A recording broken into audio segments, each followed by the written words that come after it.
Hello and welcome to PMC English. This is Ayushi Pharasi and welcome to our segment of Motivational Stories.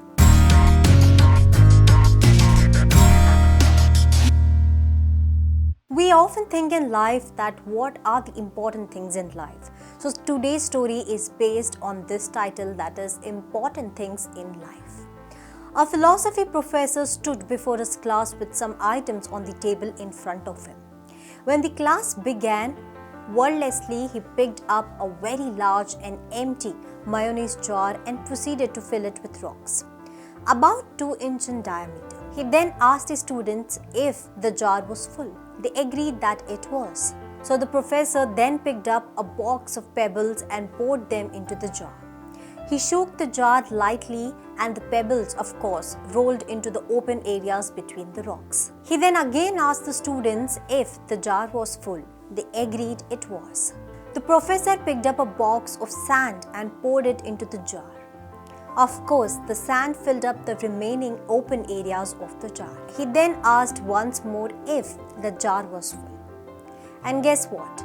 The students responded with the same answer, yes. Now, said the professor, I want you to recognize that this jar represents your life. The rocks are the important things, that is your family, your partner, your health, your children. Things that if everything else was lost and only they remained, your life would still be full. The pebbles are the other things that matter, like your job, your house and your car. And the sand is everything else, the small stuff in your life. If you put the sand into the jar first, he continued, saying that there is no room for the pebbles or the rocks.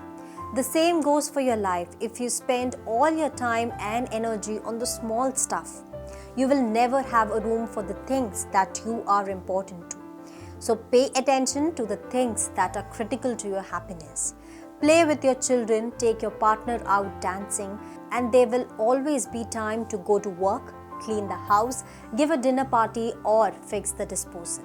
So, take care of the rocks first, the things that really matter, and set your priorities. The rest is just the sand. While I hope that this little story will make a little difference in your life, do not forget to visit our website www.pmcenglish.com.